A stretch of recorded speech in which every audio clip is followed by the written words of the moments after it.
The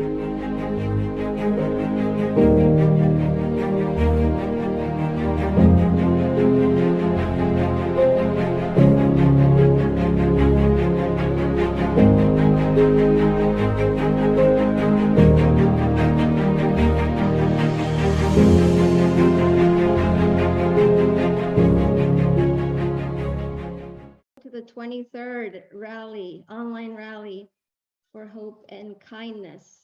This is crazy that it's number 23, but it is lucky number 23, just like all the other numbers are lucky in their own way. I am Andrea, and I know a lot of you. I'm so happy to have you here. And today we have really, I say this all this time, but today is a unique rally as well, as we have some friends from Ukraine joining us, and they're going to be sharing their special stories and stories of perseverance and courage as well. But we have people from all over the United States, each of them with a very unique story. I've been eyeing these people for a while, and I'm so honored and humbled to have them here. So the way this rally works really quickly, I see some people that have been here before. Awesome.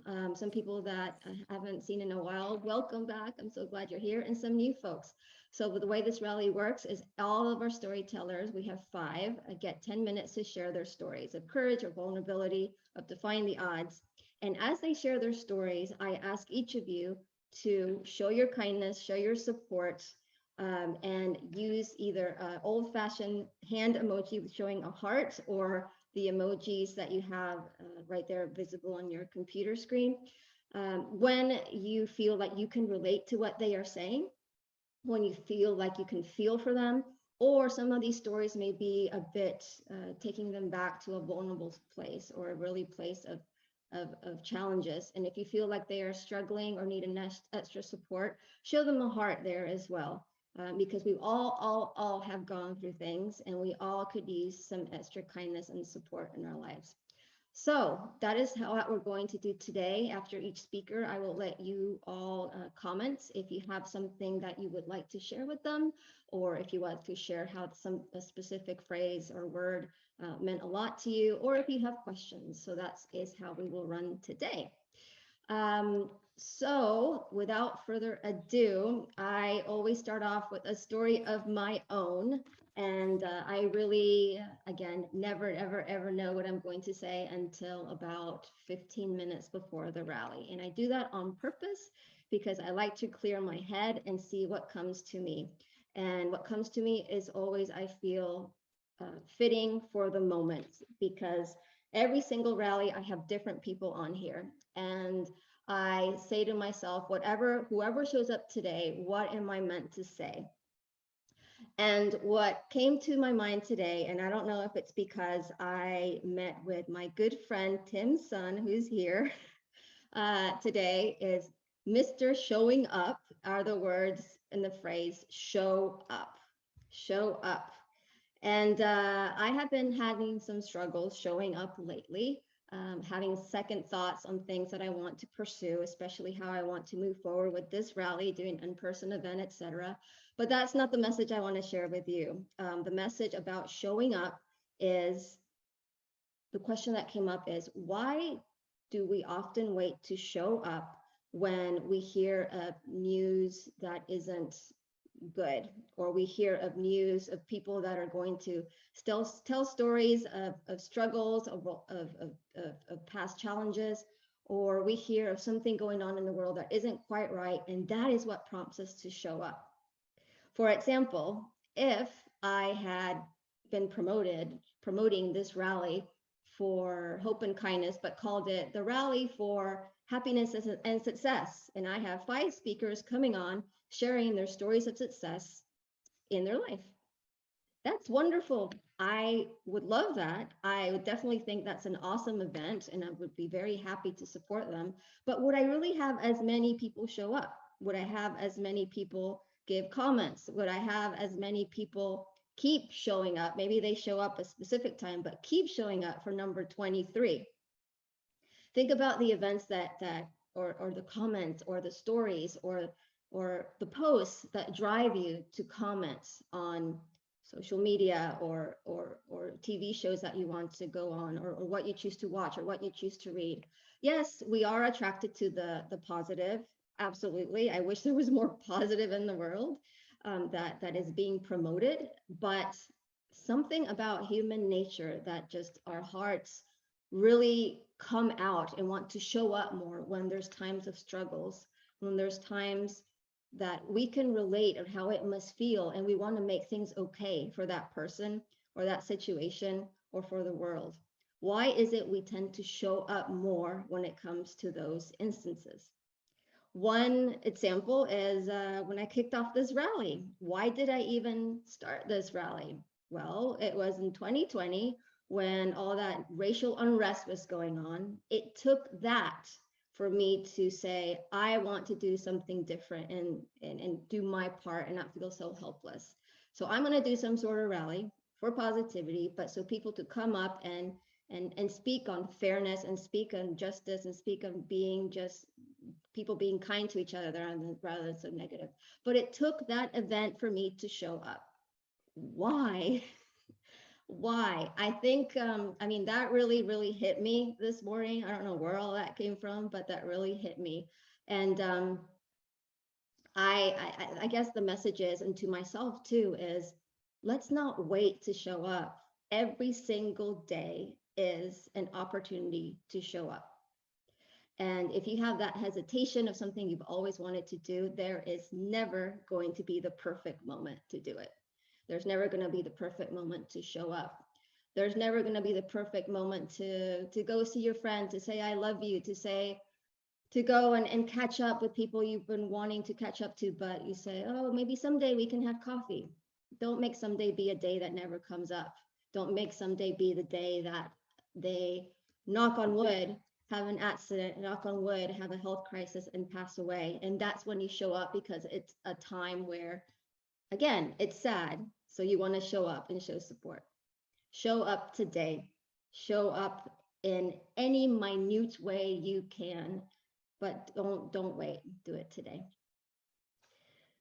So I didn't know that was coming, but it came out of me. So thank you, Tim, for the inspiration. But man, it just evolved into something else. So with that said, I am so excited for our speakers. And Anastasiia, I want to do a check that you can share your slides. Will you upload it, or I can share my screen? Are you able to share your screen? I have to check. Okay. I want to, I can pull it, Anastasiia. I want to introduce Anastasiia. She goes by Anna, which a good friend of mine, Lorna, and I don't, is Lorna here? Yes, she's here. Hi, Lorna. Lorna from Humans First Club, and she was a past speaker on the rallies. She referred me to her, introduced me to her, and I was looking for speakers in the last time to speak on regarding the Ukraine crisis and everything going on in the Ukraine. Again, why did I show up to someone in the Ukraine when things happen to not be very good? Well, I should have showed up sooner to everyone in all parts of the world. But I reached out to her. She very much decided that she would love to tell her story. I know, Anastasiia, Anna, you are currently in Vienna, Austria. You had to relocate there. But without further ado, I'm so honored and humbled for you to be here today. Thank you, Andrea. Can you see my presentation now? Yeah. Yes, we can. Yeah, perfect.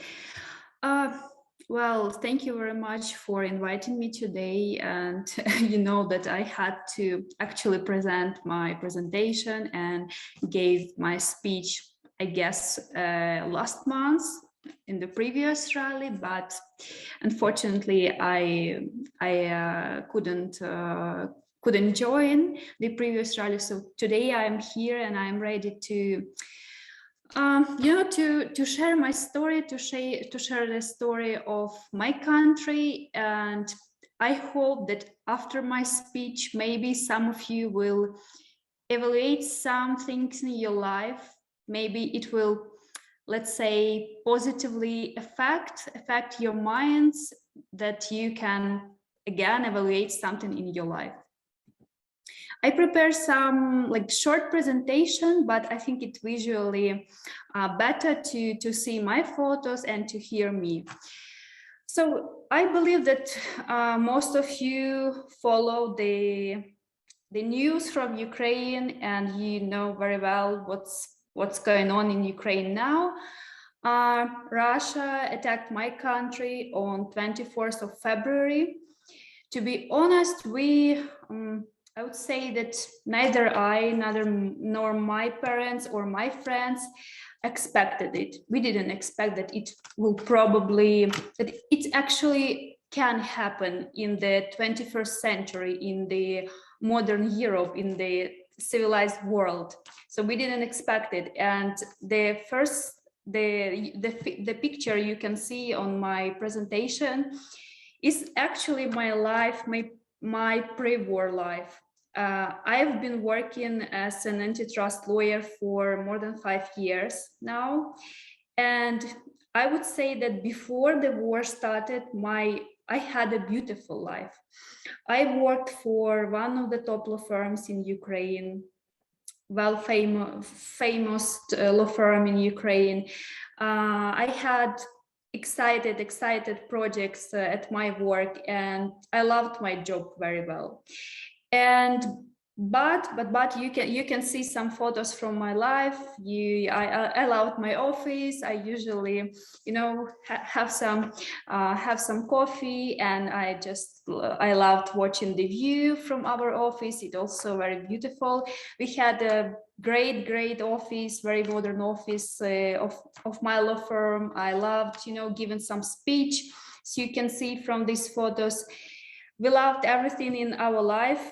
Now I understand it very well, because on the 21st February, our life just, divided into the part like pre-war life and the life after the war. But the interesting fact that before the war started, can you hear me well? Yes, I'm sorry. If you're sharing your slides, we can't see you moving them. You can see the next slides? No, we just see the title slide. I don't know the reason. I can see them. Nobody can see, yep. You just need to keep going to the next slide. We can, yes. Feel free and keep talking, and I'll get them from my end. Yeah, so if you can upload it. Yes, I will. So yeah, the interesting fact is that my employer, Kharchenko law firm, actually prepared our, let's say, plan B in case Russia will invade Ukraine. And on 21st of February, we had first aid training. And you will upload the presentation, and you all will see the pictures from this training. So the interesting fact that on 21st February, I had the first part of my training, first aid training, and on 24th of February, I would have my second part. But the morning of 24th of February, change everything, change lives of all Ukrainians. Yeah, I will. Let's move to the third one. Yeah, it is the photos from this training. As you can see, my colleagues are actively involved into this training. So in short, we didn't expect that Russia will invade Ukraine, but my employer is actually a managing partner of my law firm. He is a wise man, he is a businessman, and he decided to prepare this plan. So he decided that our employees will take this first aid course. We can move to another slide. Unfortunately, I can't move the slide, so maybe you will help me. Yeah, I moved it. 24th of February.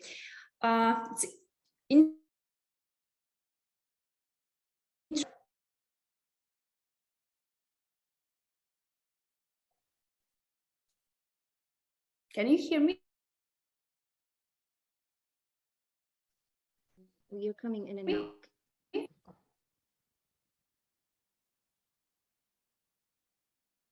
Hey there, Anastasiia. Anna, maybe turn your camera off so we can hear Yeah. the audio, but we can't see you. That might optimize your stream.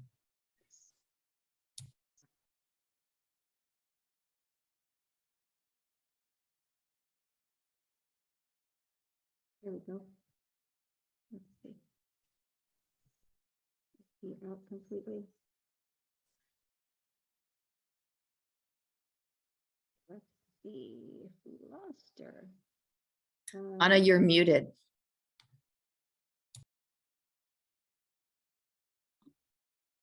Can you hear me and see me now? Because I think I had some problems with Zoom. Yes. Oh, great, because I don't know the reason, but still, what I was saying is that the day before 24th of February, I felt anxiety. I don't know why, maybe because of this news predicting the war in Ukraine. So I felt anxiety and I decided to set my alarm to 5 a.m. the next day, 24th of February. And I remember the morning I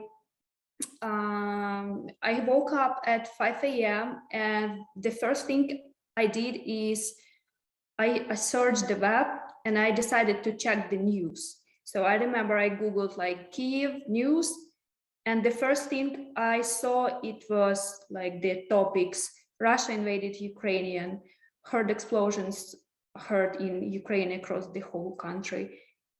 And 5 minutes later, I heard loud explosions in my district in Kiev.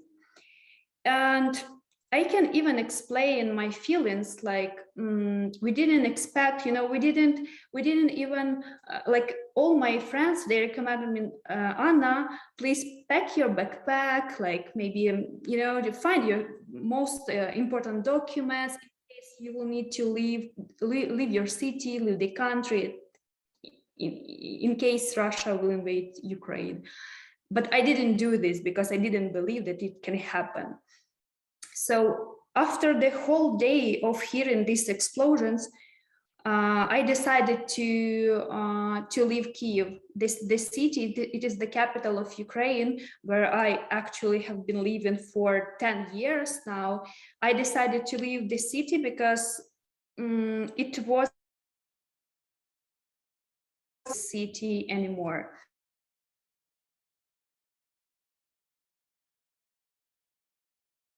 I have some problem with Zoom.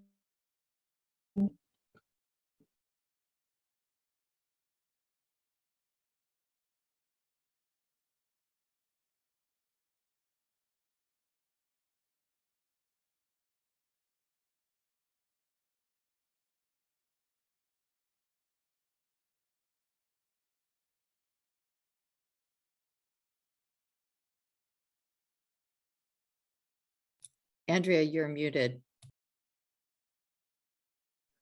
Thank you. Yes. Okay, so I think we lost her again. Anna, the other Anna, hello. Would you like to go ahead, and as we get the other Anna back, would you like to share your point of view of what's been going on? I know you're calling from Ukraine directly, correct? Yeah, I'm in Ukraine now. Okay, I can start telling you my story. So do you hear me well, and you see me? Okay, thank you. So my name is Anna Kharchenko, and I'm from Ukraine, from Kyiv. Before war, I was an ordinary student. I studied in the best university in Ukraine, in Kyiv. But then the war started, and it changed the plans of all the Ukrainians dramatically. Now I'm a volunteer in Kyiv. Basically, we help civilian population. Mainly, there are the elderly people, old men, women left alone. There are large families, poor families.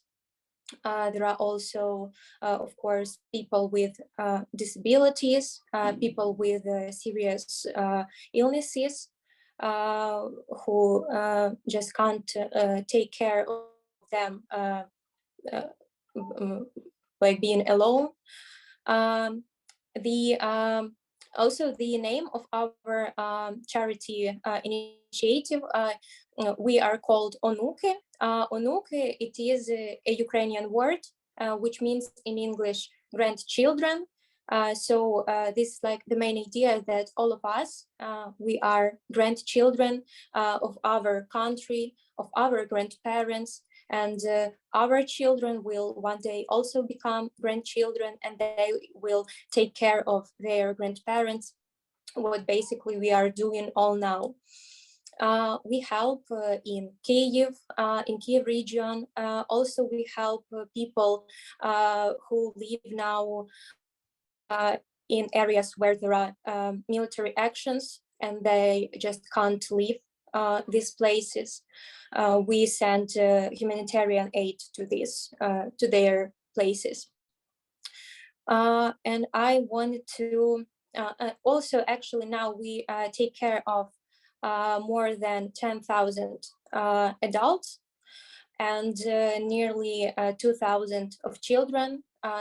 There are children of different age, from newborns to children more grown up children. All of them have their stories, all of them have their tragedy, and we just, me personally, I thank God and the universe that in these circumstances I have my family near me, I have my house where I can work and where I can help other people who are now in much worse situation that that I am. So I wanted to share you one sad story that happened to our charity organization. We have our main coordinator, Christina. She is the woman who organized this initiative, and she takes everything, she gives everything, all her love to help people. She is my personal hero. I wish she could be here, but unfortunately. So a few days ago, a woman, an old woman called Christina, and she said that she was 69. She had a cancer, and she has not so much time left. And she said that if she will die, no one can bury her. So she asked Christina, us, she asked us to bury her when the time will come, because she doesn't have anyone in Kyiv, and no one can help her with this request. And later, Christina asked her, maybe there is something else that we can do for her. And all she said, it was green apples, just green apples, crispy apples. She just, was like her, the biggest dream in that moment. And yeah, Christina later came to her and they talked. Christina was with her, and we will see what will be in the future. With this story, I wanted to tell you that all of us, we have to be more attentive to all the people near us, to your family, to your neighbors, to your relatives, even to people who with whom you are not so familiar, because maybe all they need now, there are just green apples, like some ordinary green apples, and you'd better to ask one more time, one extra time, maybe maybe you need something, maybe I can help you with something, and like your little effort can save a life to another person. Thank you so much. Oh, Anna, thank you so much for sharing and for even being here today. Thank you. I'm honored and greatly humbled, and your message is very, very powerful. Just something as simple as green apples can make someone's day, make someone's day brighter. Any questions, comments for Anna?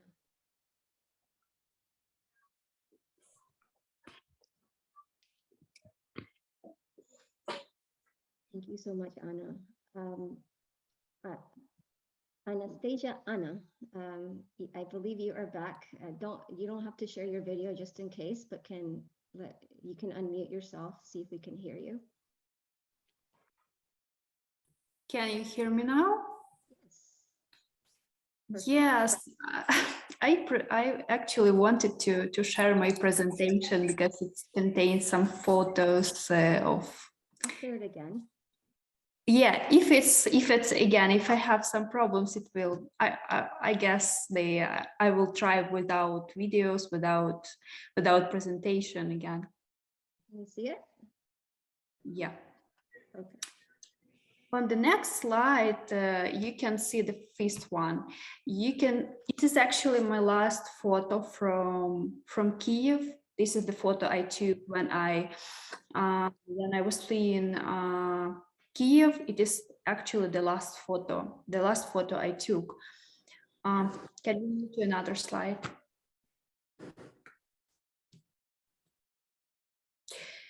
Yes, and this is this is the photos. You can see that our city of Kiev was actually bombed by missiles. And this is the residential and infrastructure objects burning. People who stayed in Kiev on the second day of the war, you can imagine this, that you actually just you stay in your apartment and the whole day you are hearing these very loud explosions. I guess in the first day of the war, it just was the feeling like our life stopped. We couldn't live our life like ordinary life anymore because of the war started in my country. Can we move to another slide, please?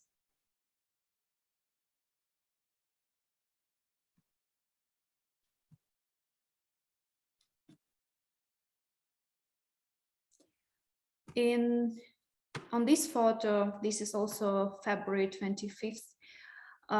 This is the apartment building, and this is actually destroyed apartment building by a Russian missile. And apparently this little boy is a boy who lived in this apartment building, and most of the flats of this building were destroyed on the second day of the war. And this is not the only photo I decided to share. These photos, like I can actually find like hundreds of apartment buildings that were destroyed during these actually more than 2 months. The matter is that, let's say, in the news we read like the Russia bombed only infrastructure object, but it wasn't true, and it was Russia was lying, because it's not only this building was destroyed, but hundreds other buildings were destroyed, apartment buildings. And moreover, the matter is we are worrying not about buildings, but about people. A lot of people were wounded, a lot of people were killed because they stay in this very moment in their apartment, just living their life, and then Russian missile hit their building. We can also move to another slide.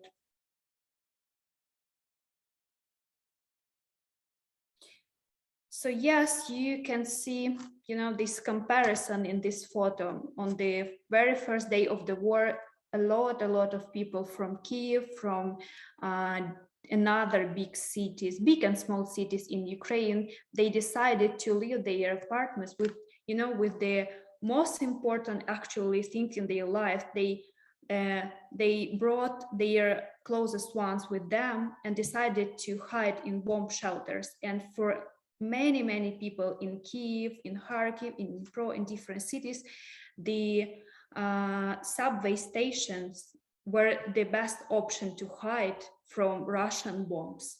And in this photo, you can see comparison, London 1940 and Kiev 2022. This is, you know, it is, I am beyond words. This is very hard to explain how it can be possible in my beloved country. But still, this is the fact, and this is the sad fact actually. But you as listener, you have to see, maybe you saw these photos before, but this is, I actually decided to show you again these photos. Can we move to another slide, please?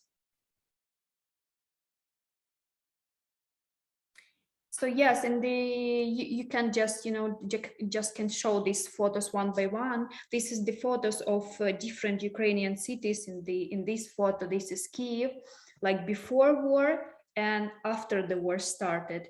Kiev, this is the city I really loved. I lived in this city. I've lived for more than 10 years.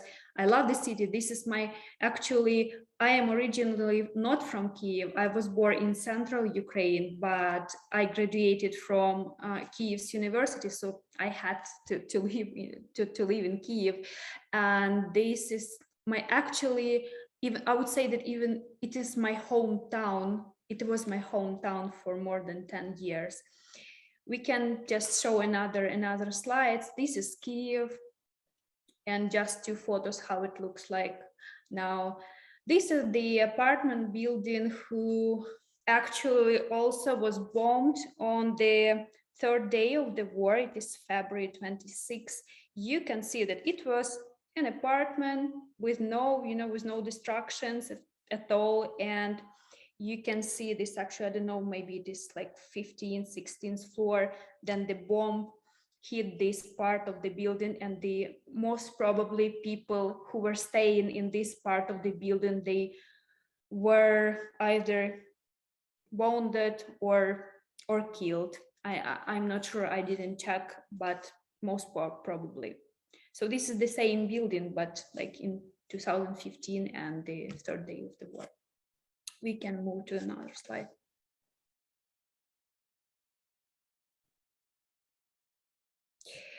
I am pretty sure that you follow the news from Ukraine, and you read the news about the situation in Bucha, in Irpin, in Borodyanka. This is the cities which were occupied by Russian army. And actually, I decided not to show you all that horror pictures that we saw like 3 weeks ago, but you can just Google Bucha, Irpin, Ukraine, and you will see everything that happened in these cities.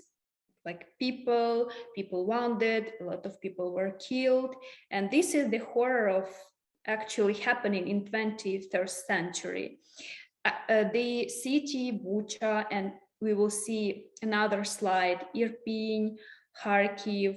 This is the cities which were very nice. I had a lot of friends from these cities, and now the cities are destroyed. Some of them are destroyed entirely, some of them destroyed partially. Let's move to another slide. I will show. All right, it's stuck. It won't advance. Zoom is Oh my goodness. bad platform for presentation. Oh my goodness. There we go.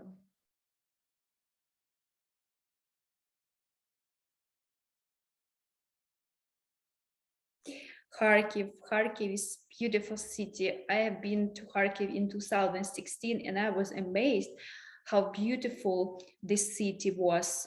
And now, actually, the Kharkiv city was the first target of Russian army, and during the 2 months of the war, it is destroyed in its significant part. You can see this amazing photo. It looks like, you know, one European city, but now you can see the photos on the right side. This is the photos of the different part of the city, which the building which were destroyed. Let's move to another slide.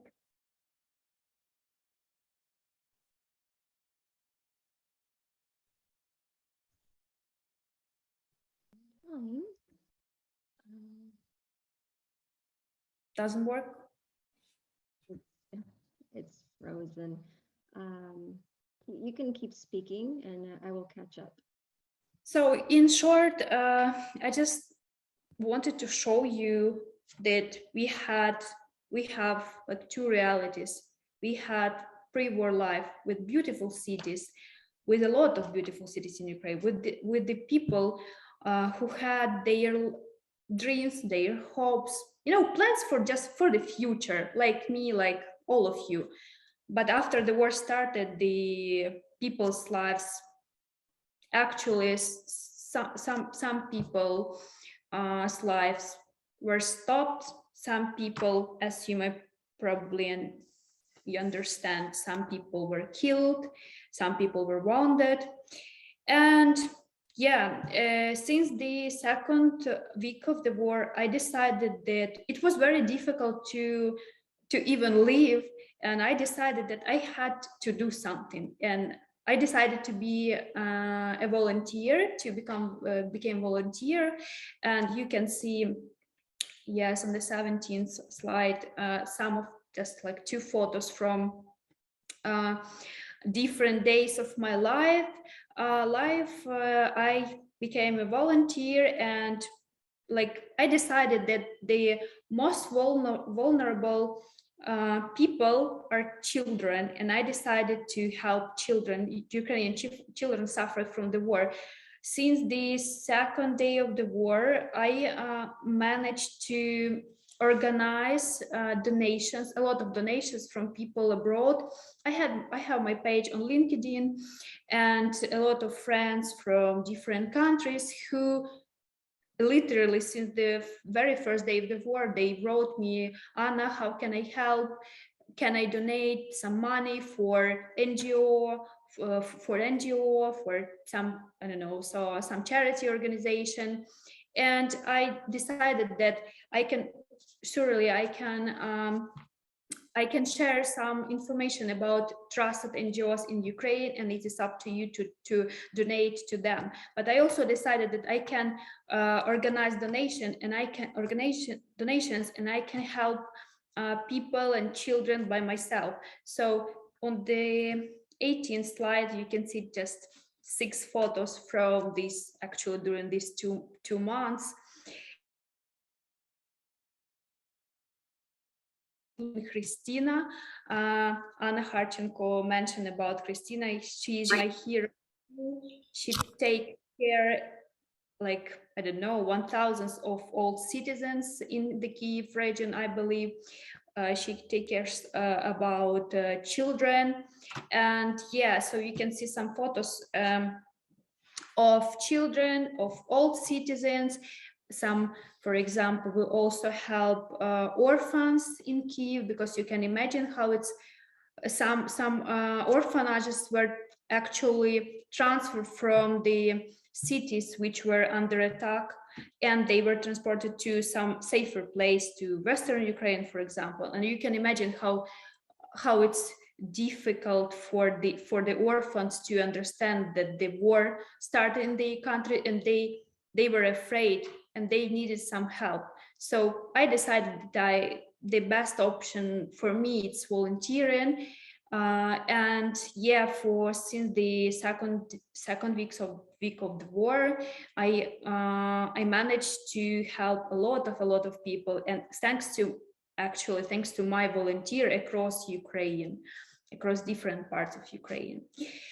In the next slide, yeah, I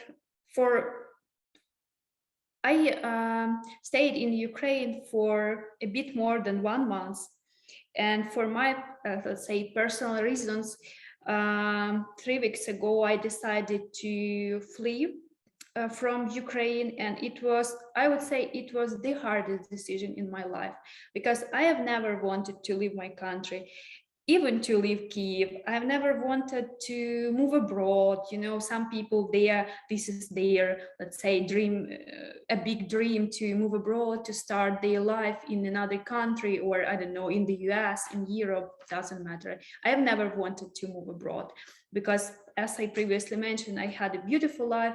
I had my dream job. I was like fully happy person. But now a lot of people, approximately 4 million of Ukrainians, they had to flee abroad because of their they have different reasons for that. But the most obvious reason is that obviously staying abroad, it's much more safer, because now in Ukraine there is no safe place. Like Russian missile can hit any place, any city, any big city or small village. It's just the fact that there is no safe place now in Ukraine. So here in Vienna, I am with my three colleagues. One more is not in on this photo, but you can see some photos from demonstration we took part in here in Vienna. And you know what, I understood that there are a lot of kind people that actually this situation in Ukraine opened my mind, and I understood that there are a lot of kind people that understood our situation, that helped us.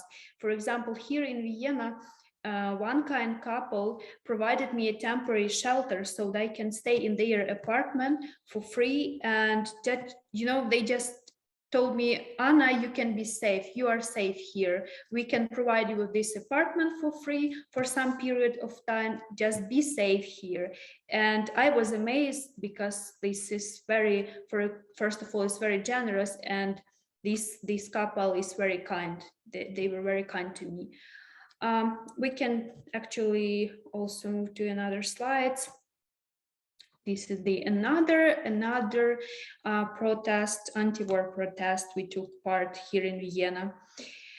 So actually, yes, I am almost finished. The next slide is actually for you, because a lot of people, especially from abroad, asked me how I can help Ukraine these days. And I am very active on LinkedIn social media, and every time I share the information that there are a lot of ways how you can support Ukraine these days. For me, the first thing I would say is spread the information about Ukraine, because this is actually it's the most important thing.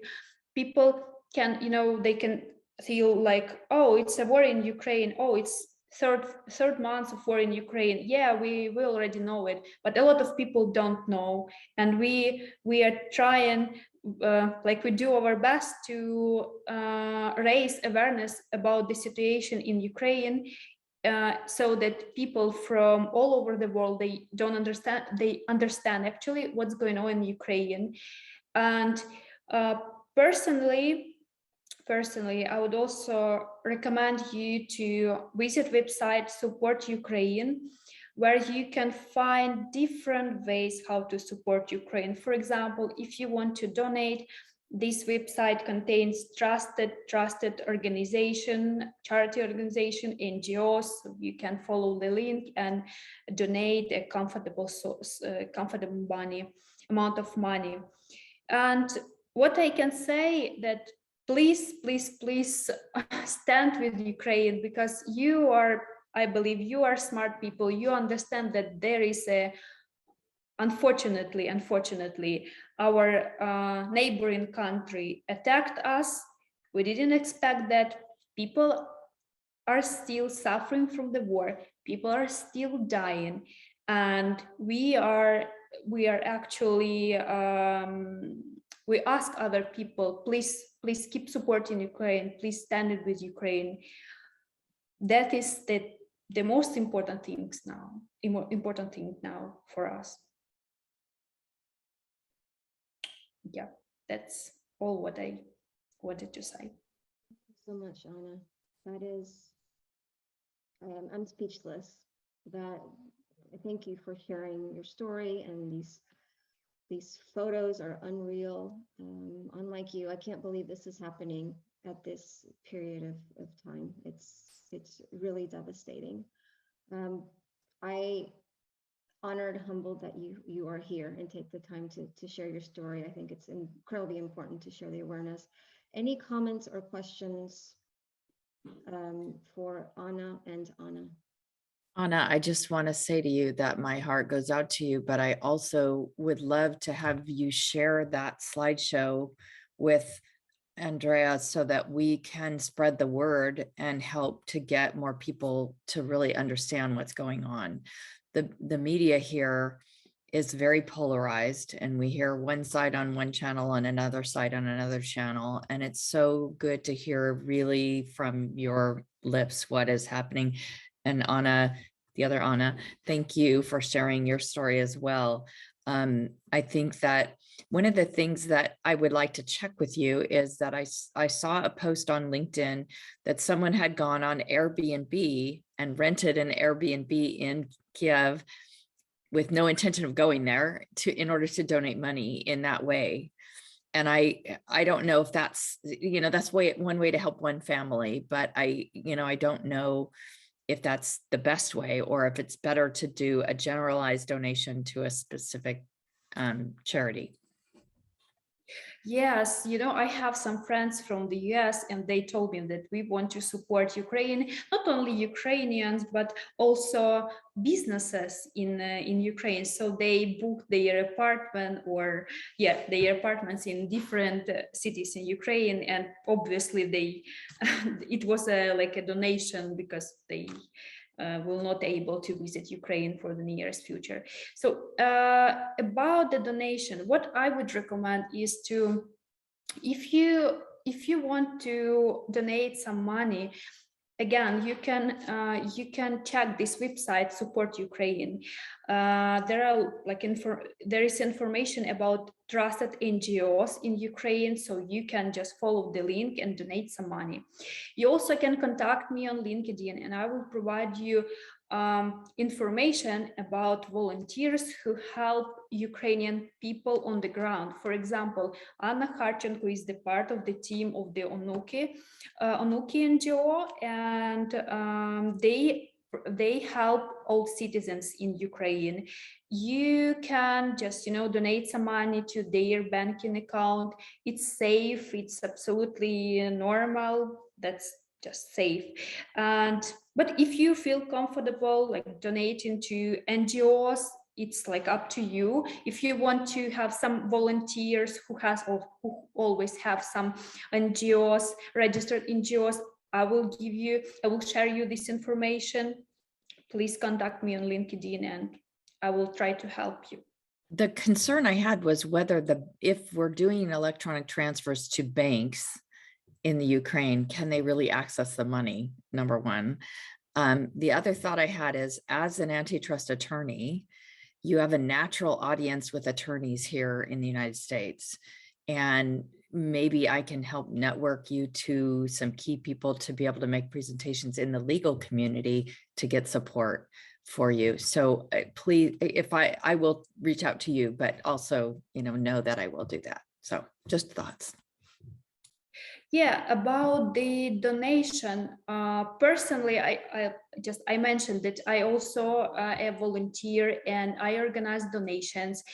So people donated some money to my banking account, and then I have my trusted volunteers across Ukraine. I transfer this money, some part of the money, to different volunteers. Some of them help children, some of them help orphans, some of them old citizens. So for example, if I have a lot of friends from Europe, from the US, and they just they can tell me like, Anna, I want to donate, but just to old citizens. Please send this money to your trusted volunteer. I trust you. And actually, why people trust me? Because they see from my LinkedIn that I am a lawyer. I am a lawyer working for the top law firm. It's just volunteer, Anna will actually confirm that then you volunteer it's like your part-time job. So I have my primary job and I work like 8 hours a day, but volunteering is my second job. And this is why people understand that they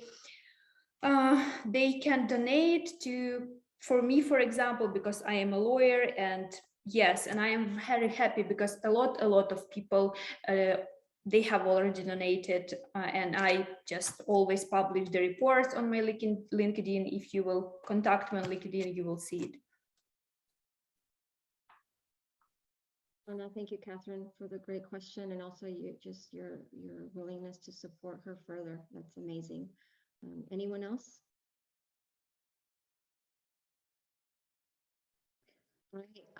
I first and foremost, I want to ask both Annas, are you and your family okay right now?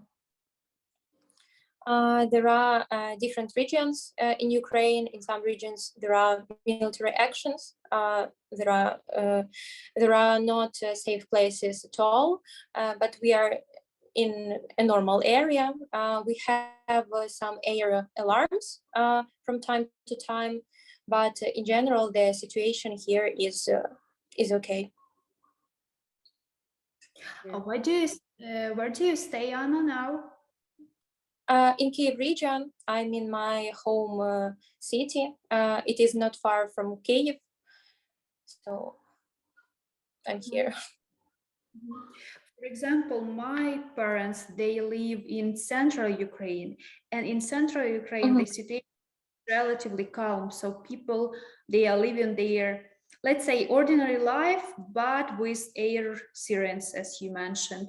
But for example, if we talk about, I don't know, Kherson, Kharkiv, Mykolaiv, a lot of Ukrainian cities, it is some of them are, let's say, temporarily occupied by Russian military, and the situation there is just critical. And yes, I will not even describe this by words, but yeah. So personally, my family, they are, thanks to God, are safe now. But again, you never know what tomorrow prepares for you and what will be the next, let's say, point city for Russian missile.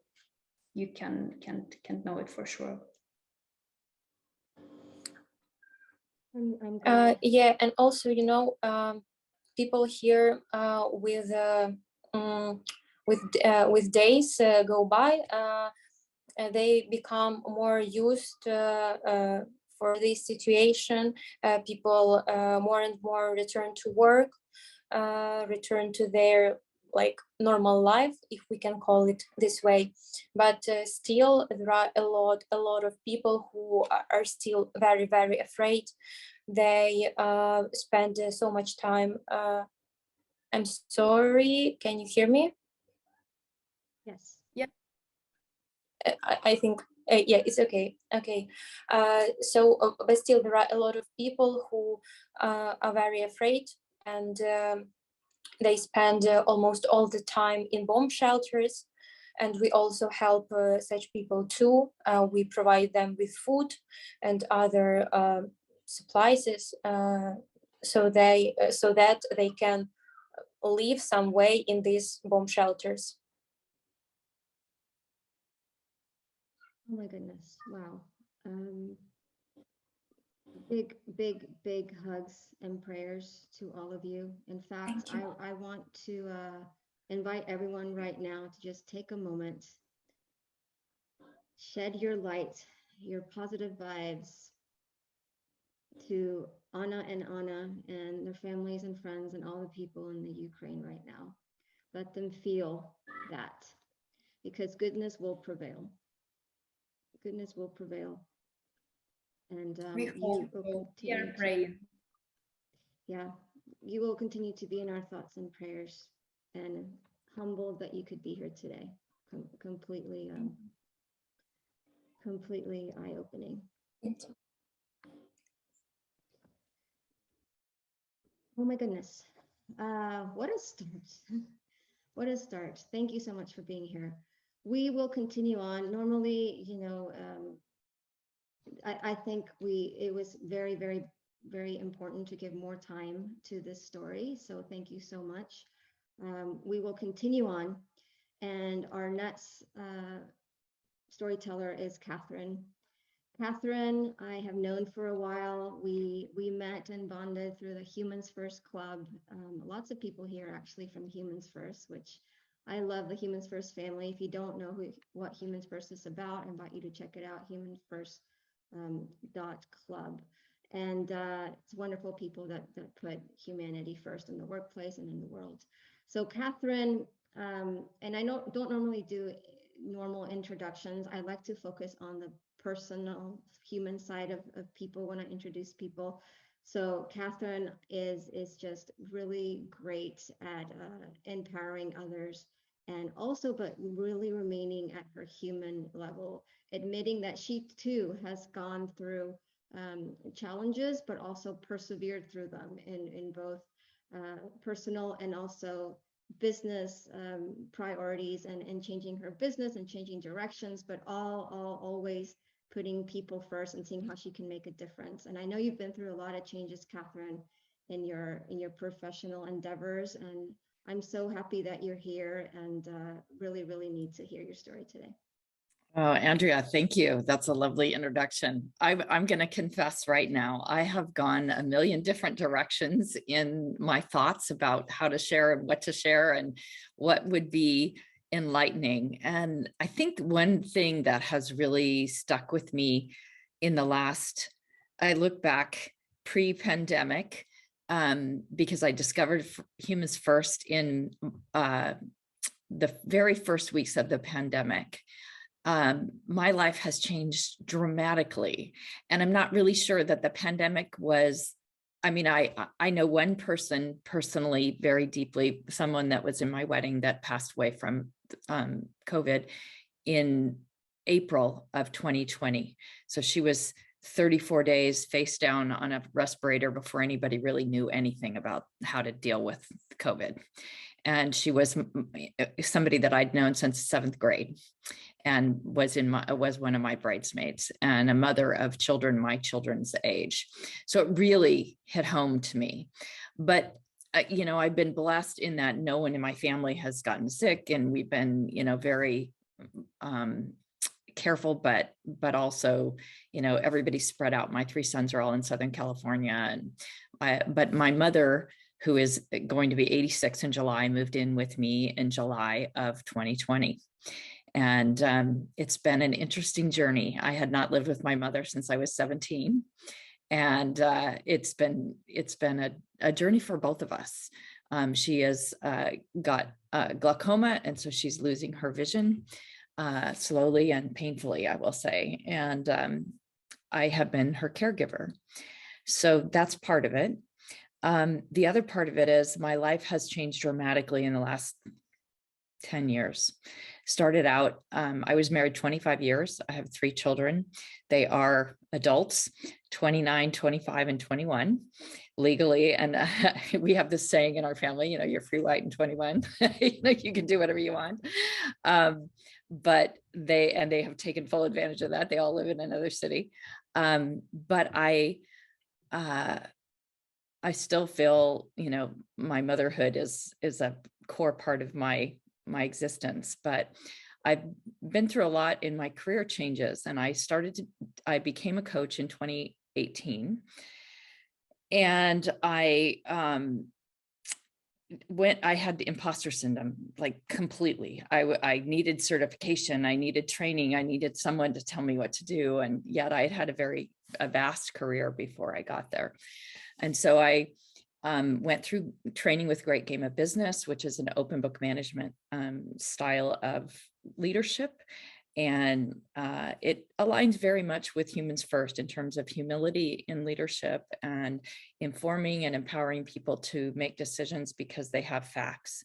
Many employees go to work and they are sitting at their desk, and they might as well be at a bowling alley with a curtain between them and the pins, because they have no idea what's really happening in the big picture of their work.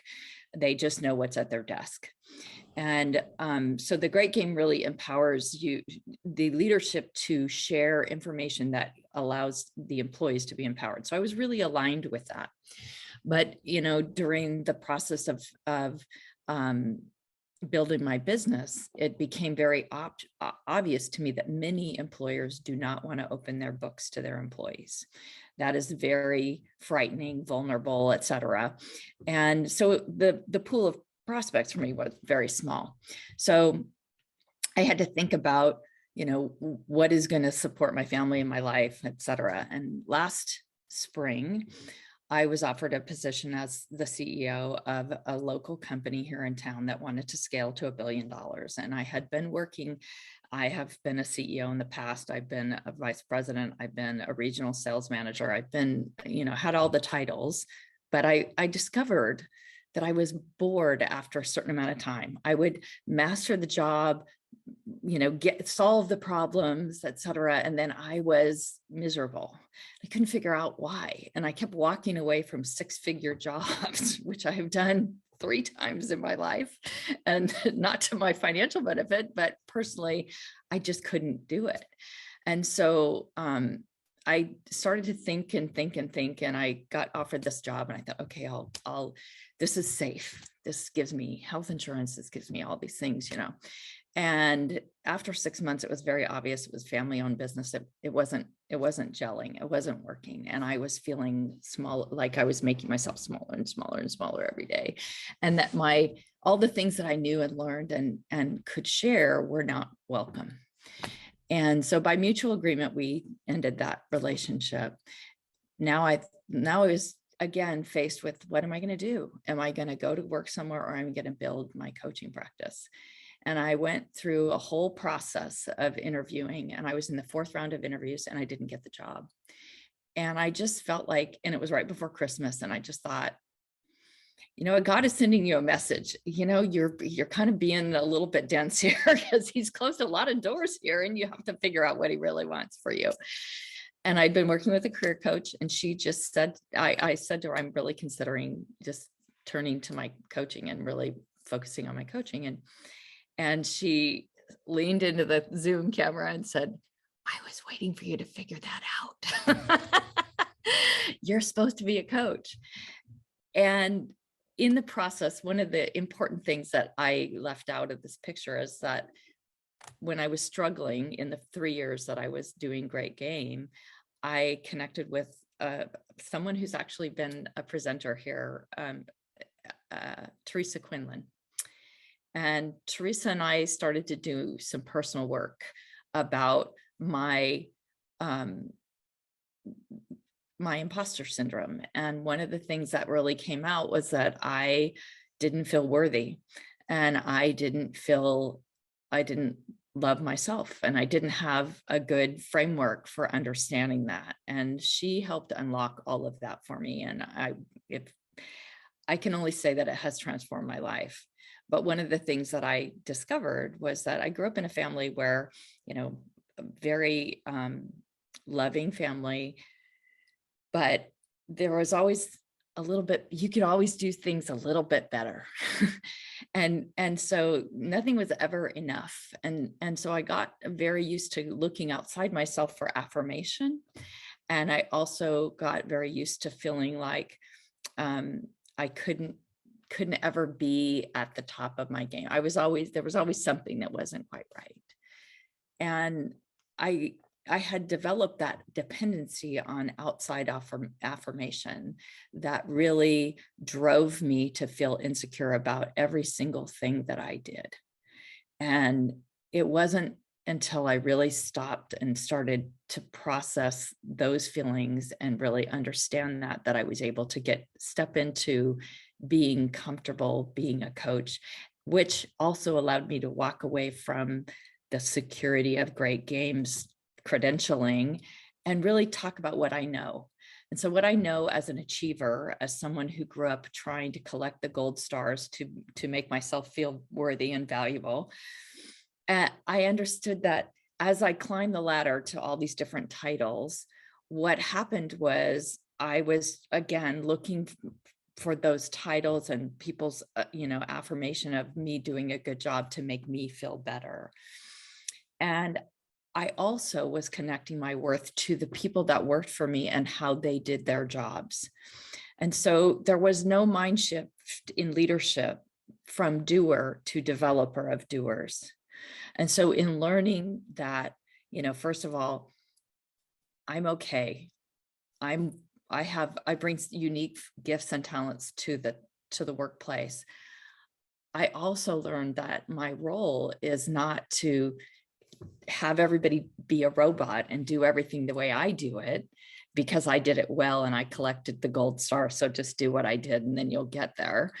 My role was really to take care of them, to help them discover their gifts, their talents, and to own them. And so my coaching has really changed a lot, and I'm finding success working with people starting from entrepreneurs and business owners who are feeling victimized by the fact that their business has eaten their life, and helping them understand how to live their life, set their values, set their dreams, set their vision, and then have their business serve their life vision, because it's actually what I'm doing or what I have done and for myself. And so that really has been just incredibly eye-opening. And when I look back over the last 4 years, I realized what happened is, I had lived life I'm 59. So I lived life till I was 55 years old, thinking that I got this handled. I know exactly what's going on in the world and everything. And I feel like I look back now and I think the last 5 years have been the most transformational of my life. And it's been because I finally figured out who I am. So I don't know if that's really, I guess the message there is to be kind to yourself and to recognize that the critical eye that you develop as a child, that inner critic, that voice that tells you didn't quite make the grade or you could have done it better, is not the voice you should listen to.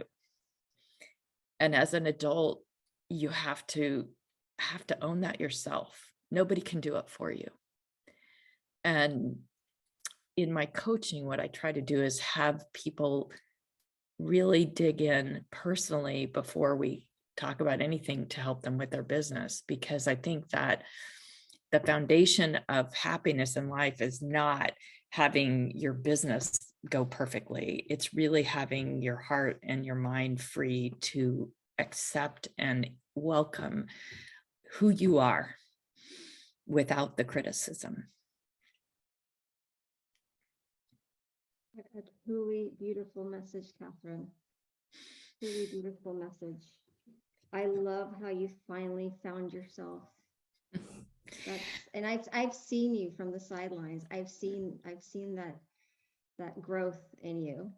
Well, thank you for that, really, because sometimes it feels like you're in a fog. No, I've seen it, definitely.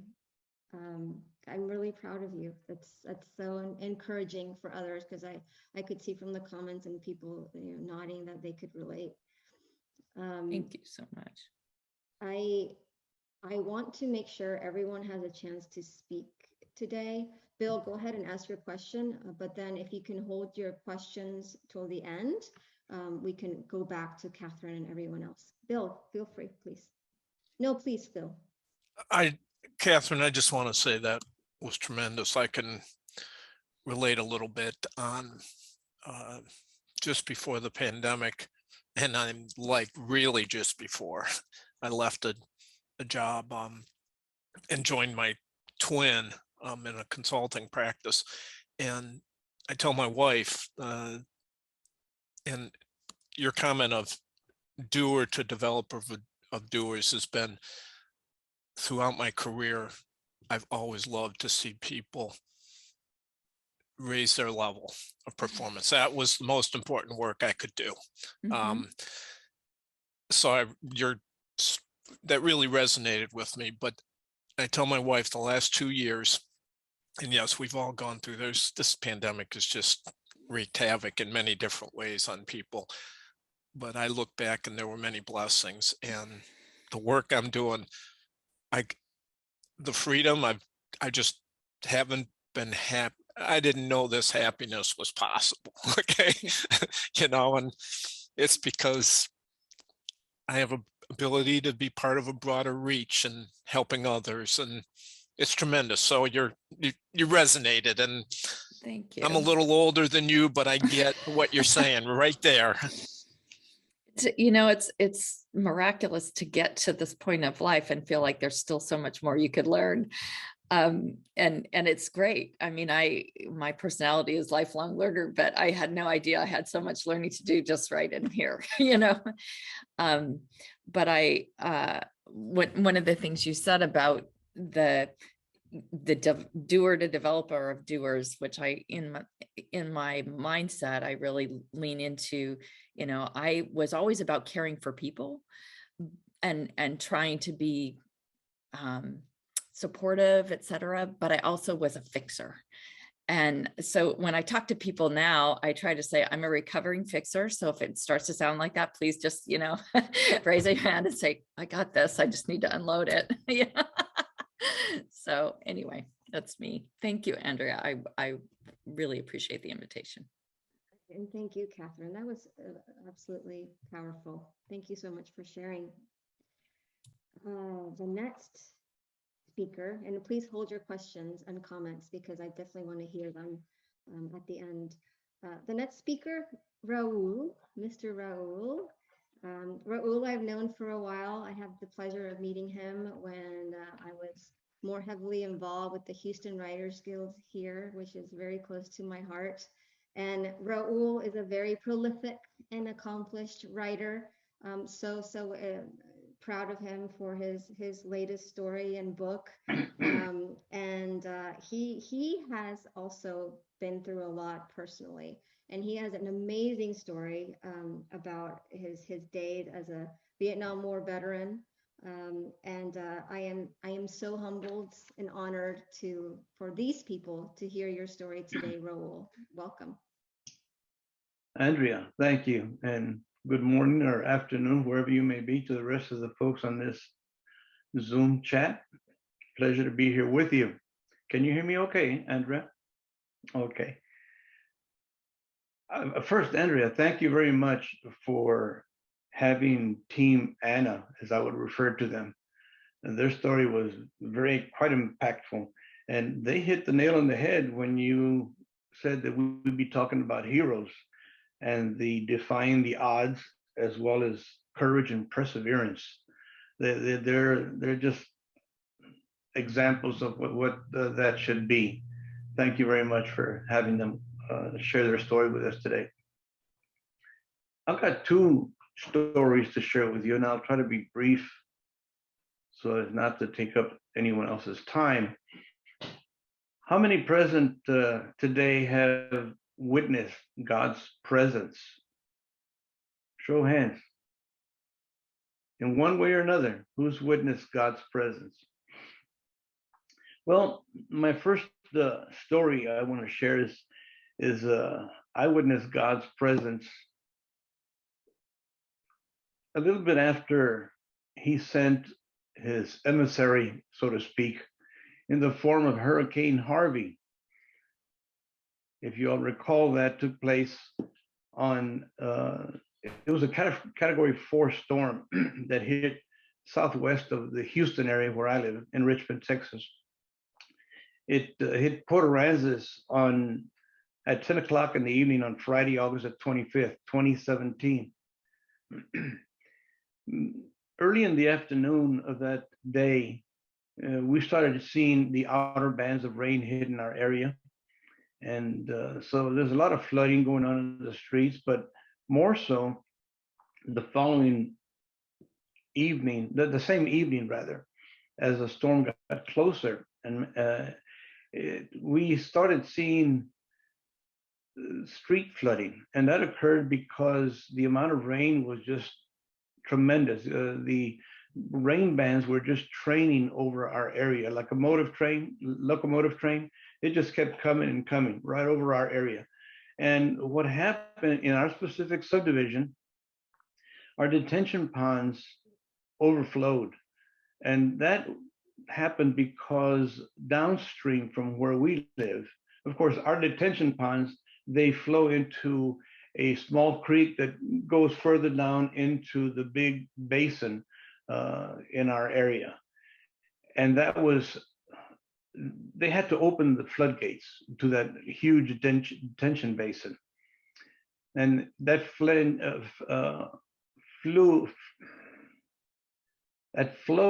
into the Buffalo Bayou, and it stopped water from our area going into the bayou, and that's why we wound up getting street flooding. Well, as night came, the water started getting closer and closer to the house.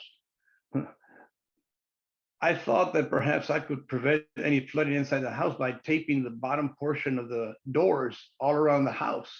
Well, I forgot that there's weep holes all the way around the foundation of our home. And I went to bed, but I woke up in the middle of the night into some banging. I kept hearing banging, and that woke me up. I got up to go see what was going on, and when I touched my feet, when I lowered my feet off the bed, I wound up getting in ankle to knee deep water. The banging that I was hearing was my Toby. He's our little puppy that we had, and I had him inside his cage. His cage was floating, and it was banging against the refrigerator. I didn't realize, I was in shock. I didn't know what to do. The first thing that came to mind is start taking things, papers, whatever, off the floor and into higher ground. In my computer room, in my home office, I wound up losing boxes of research material for my book. There was nothing I could do. They were soaked. And so it happened that the following morning, I think I woke up around maybe 2 o'clock, 3 o'clock in the morning, and I was busy taking things up off to a higher elevation inside the house, stacking things on the bed, etc. Early in the morning at daylight, I hear a bang on the door. I said, who could that be? Well, it turned out that it was Rob Massio. He's an adopted son of mine from a second marriage, and he came to save me. He wound up says, "Come on, we're going out of here." And I said, "No, Rob, we can't do this. I'm fine. The water will go down." No, listen. He took my kayak down from a raft that I had up on the ceiling of the garage. He loaded me up in it, and the pet as well, Toby, my little dog, and off we go. And he was chest high, like here, coming out into the street in front of the house. Going to a higher elevation, he had to walk about, I'd say maybe a half a mile from where I live to the major street, major highway out of our neighborhood. And it was through that trip that I noticed, and it was raining, it was pouring, but I saw people, and I didn't see any races, ethnicities. I just saw the human race reaching out and helping people. It reminded me of the song by this group called Up With People back in the mid-60s, I believe. And they had a song called What Color Is God's Skin? And it's right, because part of the lyrics say, what color is God's skin? Is it red? Is it yellow? Is it black? Is it white? Everyone's the same in the good Lord's sight. And that was very emotional to me because it showed the kindness that we all have in us to do good for others. It doesn't matter what political party you were in that point in time, we were there to help each other. And I saw God's presence in that. That was one of the things that I reflect on now, that yes, he was present in all those people that were lending a helping hand. Well, after Rob took me out of the neighborhood and to safety. He took me to his house. Then he also left, and he went and brought my daughter, one of my daughters. I've got 5 children. One of my daughters didn't live far from here in a different subdivision, but their creek that emptied out also backed up and the floodwaters couldn't get out. So her house flooded as well. She got rescued by someone else in a powerboat, her and her 2 children. And they also, Rob got in touch with her by phone and went and picked her up and brought her to his house as well. So my daughter from San Antonio, one of my other daughters from San Antonio, and one of my other sons, Angela and Michael, they came from San Antonio to come and bring us out of that area. It says, you have no place to go. You're going to come stay with us. So we spent some time with them. Eventually, we wound up coming back to Houston after the water had receded. In the meantime, Rob and his brother Steve, they got into both of our homes without keys. How they did it, I don't know, and I'll never tell. But they got into our homes and stripped the house of all the carpet, lifting up heavy furniture, et cetera, and because they knew it was going to be a rotten mess once it started really drying out. So I thank them again, God's presence through these 2 young men. Eventually, on one of the times that I was in San Antonio, I think it was before I've got 5 children, as I said. Well, one of the Saturdays, they came from San Antonio. It was a caravan of cars. All 5 of my, well, again, 4 because my other daughter was here. All 4 of my children, their spouses, along with my son, is a teacher in San Antonio. He brought with him a handful of students as well to come and help me cut the sheetrock to a level where we could be, it could air dry and then replace it as well. Prior to their arrival, there was a knock on my door. I was busy organizing whatever I could inside the house, waiting for my children to come from San Antonio, and a knock at the door. And there was a group of adults and children that were from the River Point Church in Rosenberg, Richmond area, in just southwest of us where I live. They didn't ask, they just barged in and started taking out trash, started taking out things, and there was dust everywhere. I was just overwhelmed with them. They didn't ask if they could help. They just knew I needed help. And it was in one of those moments where I saw these young men and young women with certainly other things they could be doing, helping this 70-plus-year-old man with whatever they could.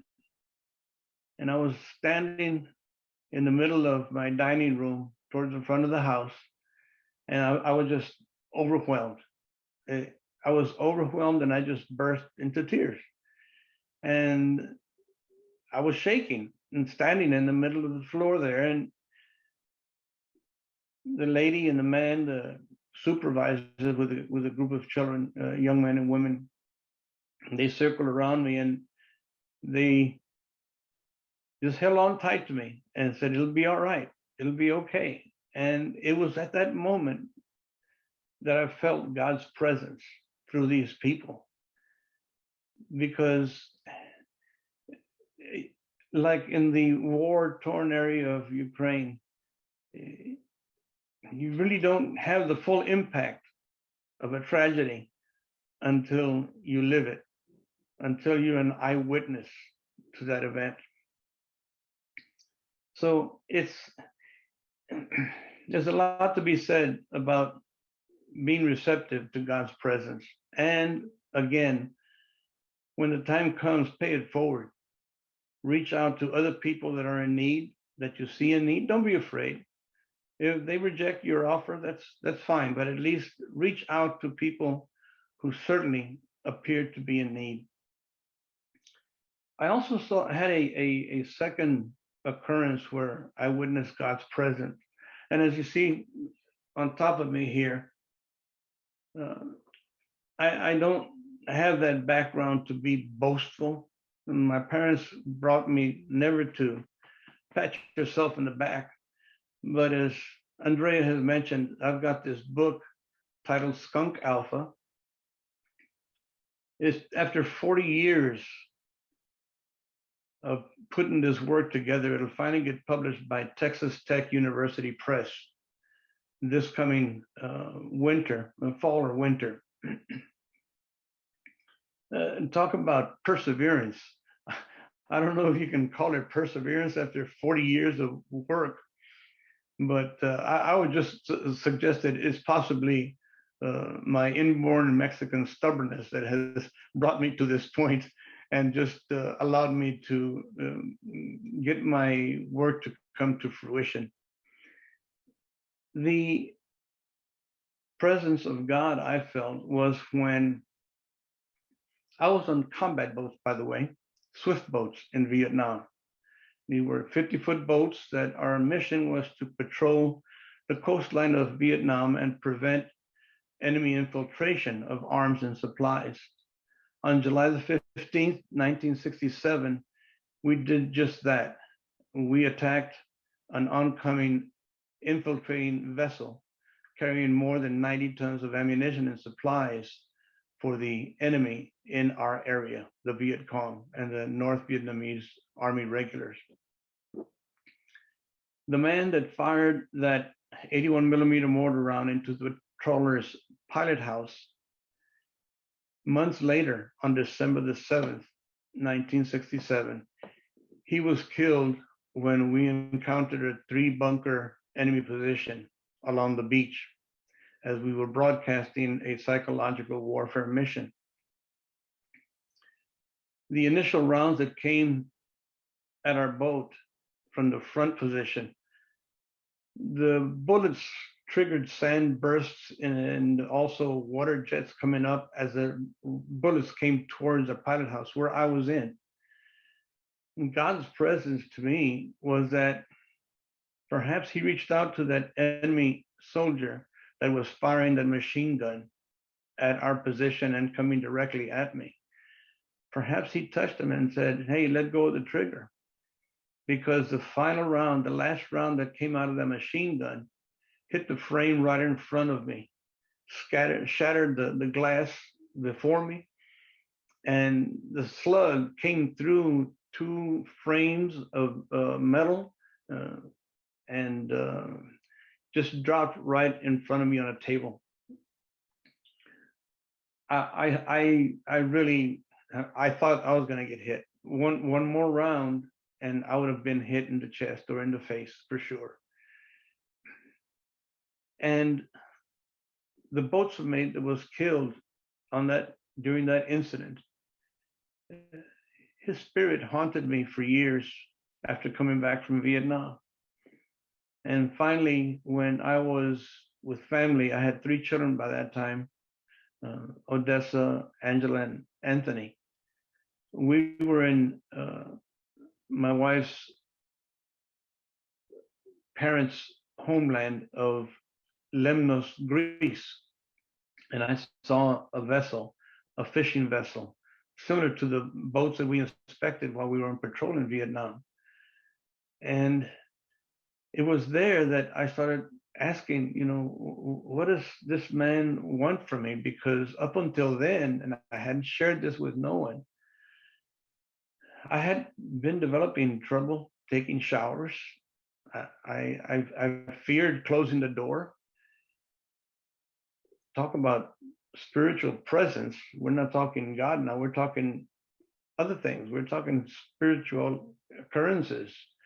I felt his presence. I felt my deceased boatswain's presence around me.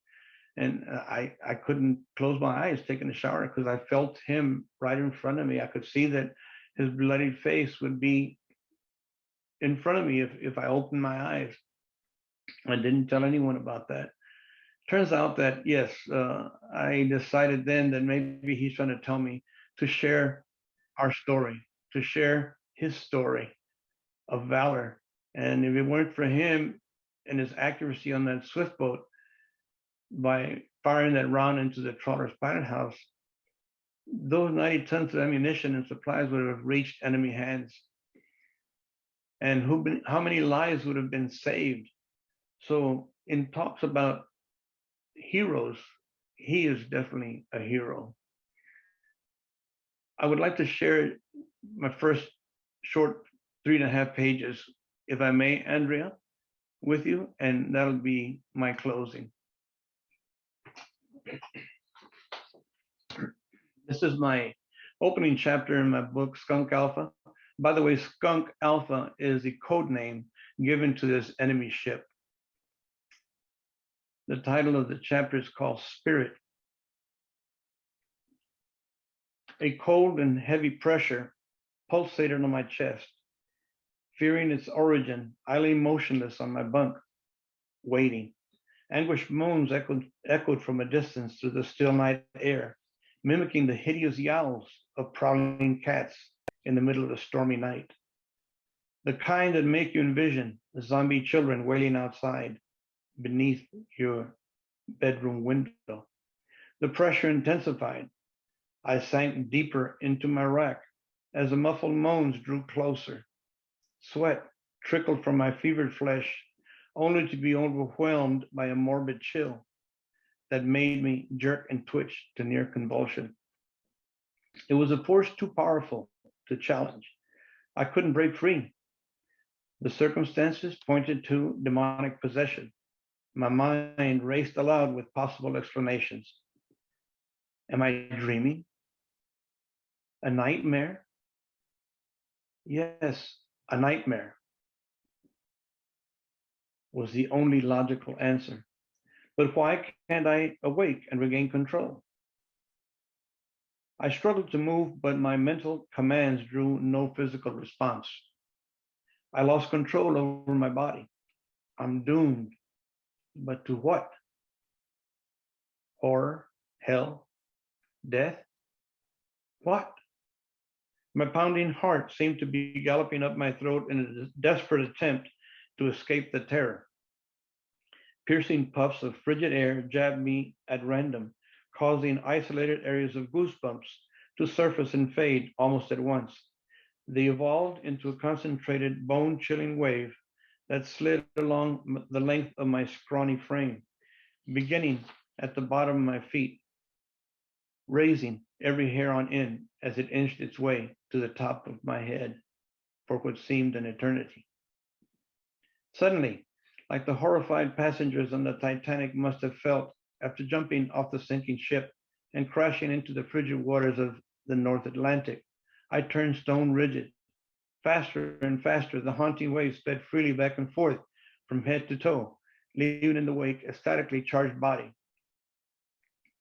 Still trapped by the invisible force, I struggled again to break free, but was unsuccessful. I yelled out to Gunner, lying in his rack, just 4 feet away, but heard only the agonizing moans, now terrifyingly louder.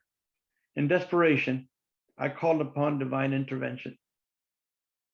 Dios mío, por favor, ayúdame, I pleaded to all the saints Mama often listed in her favorite religious litany, to intercede for me. They, like Gunner, did not hear my cries. Then the image of boats, Bobby Don Carver, our crew's boatswain mate, flashed into mine. His spirit had to be the unnatural force weighing heavy on my chest. An eerie fright came over me. Discovering I had been making the morbid sounds all along left me disoriented. I still lay pinned to my sweat-soaked bunk, helpless, exhausted, and petrified to the point of surrender. The more I denied his presence, the harder his frigid spirit pushed down on my trembling torso. Gathering all my strength, I finally thrashed my way from his hold and found myself standing next to my bunk, shuddering uncontrollably and screaming wildly. This time, Gunner did hear me and jumped out of his sack, confused. He shook me vigorously while attempting to shout me back to reality. He was here, Gunner. Boats was here, I screamed, still quivering in his grasp. I felt his cold body on top of me, Gunner. It wasn't a nightmare. Damn, what does he want? It was hideous. Didn't you hear me yell for help? Gunner stood silently before me, his ashen face indicating that he too sensed our boatswain's spiritual presence. Neither uttered a sound as we shared the gray pain of grief.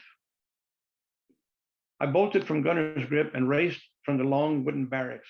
A full moon shone on the road dirt on the red dirt trail leading down to the swiftboat pier. I stumbled along the floating dock and climbed aboard our swiftboat, PCF 79.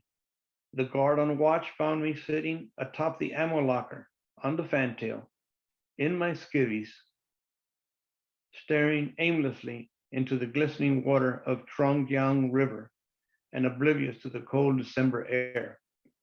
Come on, let's get you inside. He led me into the boat's cabin. Lie down on this rack, he ordered, covering me with an itchy Navy issue gray wool blanket. Get some rest. I'll keep an eye on you till morning. He went back out on the fantail to resume his watch. My mind's eye kept taking me back to the day before, December the 6th, 1967, when our crew witnessed Carver's death.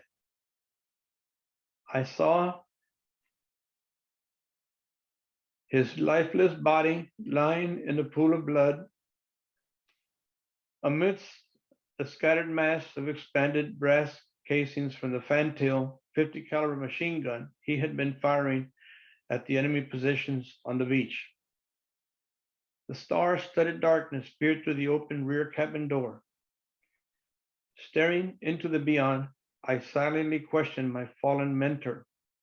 Boats, are you trying to warn me that I'm next? Several shots from a stashed bottle of I.W. Harper bourbon and the occasion and the constant hum of the Onan generator lulled me into a deep sleep. That night, the odds of surviving the remaining 4 months of my swiftboat combat tour in that hellhole called Vietnam was cut to almost nil with Bobby Don's untimely death. All I wanted was to fulfill the promise I made to my parents to get home safely. So much had happened since leaving behind barrio childhood and adolescence, a high school sweetheart, and the comfort and safety of home life in San Antonio, Texas. My time as a swiftboat sailor in Vietnam had changed me forever. Thank you, Andrea, for allowing me to share this with everyone today. Oh, so powerful. I've heard it before, but each time I learn something new, and it's incredible, your journey that you've been through. And thank you for sharing both stories. I didn't know about the flooding story. That was incredible as well, and truly believe in God's presence. And thank you for all the reminders. It's an honor to have you. I want to because of the time, I want to make sure that if you have questions or comments for our speakers, please put them on the chat so they can see them. Also, anyone here that is not necessarily speaking today, but if you have something you'd like to promote, a link, or how they can get a hold of you, please share that in the chat as well. Next speaker is Marina. Marina, I recently met, and we actually were part of Tim Sun's journey, and he had a live stream, 24-hour live stream first, and then a 12-hour live stream to raise funds for cancer awareness for the Leukemia Lymphoma Society, and we got to speak, and I got to hear her amazing story. Marina is Greek, which I have a very big heart towards everything Greek, because that's part of my experience as well. I worked for the Greek Anastasiia Orthodox School for a couple of years in my career. And Marina is truly a thriver, truly so much strength in her. And before giving away her story, I would love for her to tell you firsthand. Thank you, Marina, for being here. Thank you for having me. I'm from New York, and a couple of years ago, I was diagnosed with thyroid cancer that had metastasized. But just a little bit about my background. I've spent my entire life taking care of others, grandparents, mother, and matter of fact, I used to joke around and say I was a motherless mother because these were my children, and hence they were much older. But I always felt that, they were my children. Matter of fact, my friends used to make fun of me that my mother and I were like an old married couple. I was the husband gone to work. She was the stay-at-home mom. It was kind of funny. So through my growing up and taking responsibility for my mom, being that my parents were divorced, I always looked out for her. Unfortunately, my father passed away about 9 years ago, and for whatever reason, I've been dealing with some major wounds of betrayal from my family, and I believe that the reason why I was diagnosed, the reason why I got cancer, I believe in God. I think that I'm a very blessed person. I believe, whether I'm right or wrong, that I got diagnosed with cancer because I never took the time to take care of myself. I always put others ahead of me.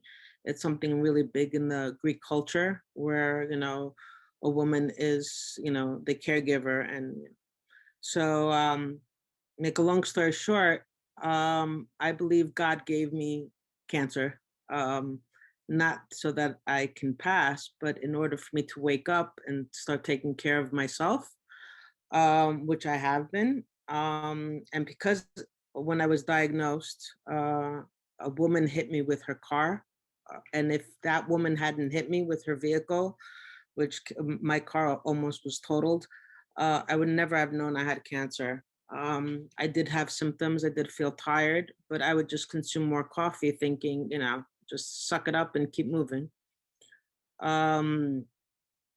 So after my diagnosis, I was told that when they were to operate to get rid of the cancer, they would go in, remove the cancer from, cut my thyroid out, take the cancer that had gone to my lymph nodes out, take a look at my lung, maybe take out my parathyroid and, wherever else they see the cancer. So I said, so while I'm sleeping, you guys will just be cutting away more than what you told me before I went to sleep. And he's like, that's a possibility. So that frightened me.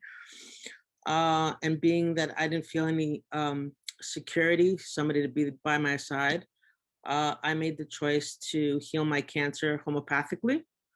I drove my slides to 4 different labs, 4 different hospitals by myself. As a matter of fact, my biopsy slides are sitting in my refrigerator at the moment. And I was determined for somebody to tell me that I didn't have cancer. But unfortunately, they all said that it was confirmed that it is. So I started my journey of healing myself naturally. As of today, the cancer that was in my lymph nodes, in some areas it has disappeared, in other areas it has shrunk. And because of my journey, I'm trying to learn how to love myself first, because somebody once told me, nobody can love you more than you love yourself. So the respect and love you give for yourself is what other people are going to give you, because you condition them what you anticipate them to treat you. So if you don't treat yourself kindly, I don't think, other people will do. And if they do, then that's a blessing. So through my journey, being on my own, I have been very blessed to have met very kind, generous people that have helped me out tremendously, more than I can ever imagine. And I decided to open a nonprofit organization in my father's honor, who passed away 9 years ago. The reason why I decided to do it is 2 reasons. In my faith, I'm Greek Orthodox. We believe that when a person passes away, you do good deeds in their honor in order to help their soul. So I think it's quite beautiful that's part of my faith. And the second reason I'm doing it is my father was a very generous man. I've learned, I always knew he was generous, but I learned even more after his passing were things that he had done anonymously. And I do believe, I'm a true believer that good deeds are anonymous. You do not boast about your good deeds. That's between you and God. So I opened up a nonprofit organization that specifically is going to be catering to the elderly, because I believe the elderly are the most overlooked individuals in our population and are very much mistreated. I've witnessed it for myself when I took care of my grandparents. And this nonprofit organization will be giving out for free medical water machines that I was so blessed as to have my health insurance pay for myself. And I experienced how it benefits people's health. I've come to learn through my cancer journey that Americans make up only 5% of the population, but yet consume 2/3 of the pharmaceuticals available to us. And that's quite sad, because the amount, like I recently found out that Xanax, which I know a lot of people take, especially now during the pandemic, actually doctors have found and do say that it causes Alzheimer's and dementia. In addition to that, I've also found out that taking medication causes dehydration. So every pill you pop, you're dehydrating your body. American citizens are acidic. The majority of people have a pH of a 6 in their body. Acidity causes disease. And so I decided that I'm going to start off with the elderly and start giving out these water machines, and hopefully in the future go into other areas. But for now, that's what my journey led me to, is to give back what I received, because we have to also feed our souls as well as our pockets in life. And this is a way to feed my soul. That's it. What powerful words. You need to also feed your souls than just your pockets. And I love so many things that you said, Marina. Nobody can love you more than you love yourself. The way you treat yourself is how you condition people to treat you. That really hit me. It looks like it hit a lot of other people as well. You inspire me. Thank you so much. And finding another way to really keep thriving and keep staying strong, no matter what diagnosis or what life throws at you. So you inspire me so much. Thank you for being here, Marina. For having you. Please share your comments or questions for Marina in the chat if you have any. Lastly, Maribel, last but not least, Maribel, I've known for a while as well through Humans First Club, and Maribel just gives off this aura of just compassion all the time. Ever since I have meetings with her or see her, she's really into the whole leadership and bringing the human element into leadership. I know you're a big proponent of DE&I as well. I'm so excited to hear your story, Maribel. Thank you for being here. Thank you. Thank you very much. And I'm going to figure out a way to wrap this up quickly for us to get us out of here on time. But I'm going to start with the end in mind in order for me to do that. And the message that I want to deliver is to don't give up. No matter how hard things get, in the spirit of hope and kindness, no matter how hard things may get, sometimes we think about quitting. And by quitting, I mean even taking our lives at times, right? The thoughts crossed many of our minds, hopefully not all of us, but at some point or another, something may have happened to cause you to go down a certain path. For me, it was COVID. I did not get sick, and no one in my immediate family has gotten sick, and I'm thankful for that. But the last 10 years have been a bit of a roller coaster for me. I've had a somewhat of a successful career in financial services, and I've gone through a number of different layoffs over time. The last 10 years have been a bit of a roller coaster though, where I've either been underemployed or unemployed, and did take a stab at the world of, becoming an entrepreneur and starting my own business, and actually went to work full time for the last client that I had signed on. And it was supposed to have been a 1-year gig. And I figured, okay, I could do this for a year and then continue on my path. But instead, I stayed with them for 3.5 years. So that role ended in March of 2019. And I went back to doing some of the workshops, Andrea, as you mentioned, in the DEI space. And that was fun and exciting for me. But all of that came to a crashing halt while I was still trying to figure out what else am I going to add to my offerings, in addition to these workshops that I was in a subcontract capacity. COVID put all of that on hold, and even whatever I thought of doing, I put everything on hold just because I felt like my life was on hold. COVID scared the crap out of me. And I was one of those people that unfortunately shut down during 2020. I closed my front door, and I think I might have gone out once every 3 weeks just to pick up some groceries, and maybe to check in on my parents, who I stayed in touch with mostly by phone, who only lived 5 minutes away from me, but I was afraid to go out. And I kept looking at the front door like it was The Walking Dead. Like if I stepped out of that front door, I was going to see some craziness going on outside. So I stayed indoors.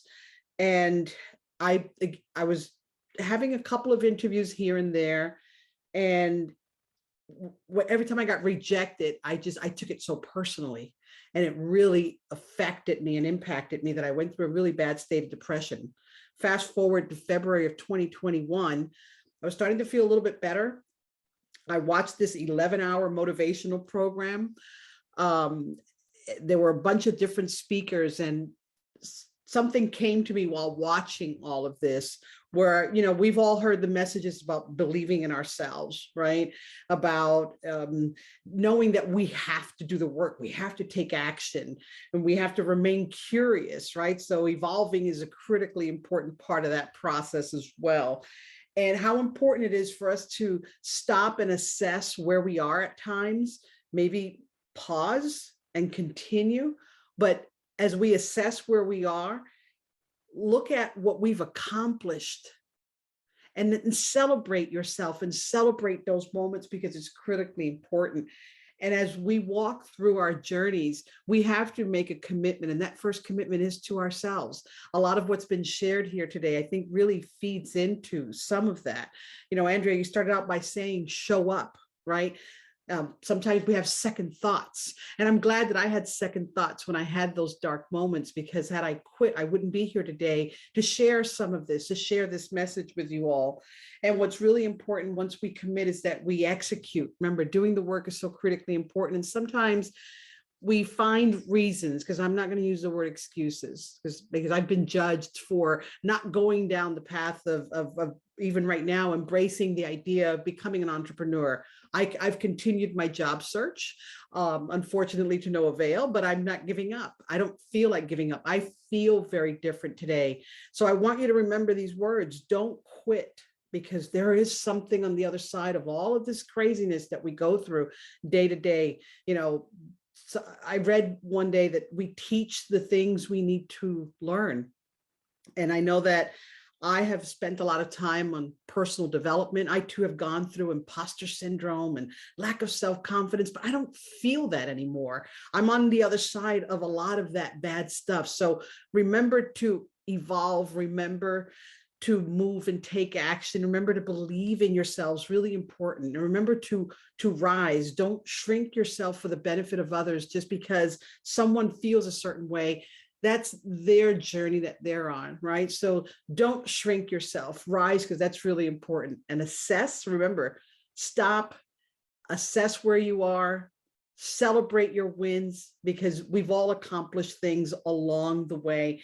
And making that commitment is really important, and executing on all of this stuff, critically important. I repeated those words because if you look at each of those words, embrace, move, believe, rise, assess, commit, and execute, the first letter of each of those words form the word embrace. And the word embrace is what came to me in February of 2021 while I listened to these motivational speakers speak and present over an 11-hour period.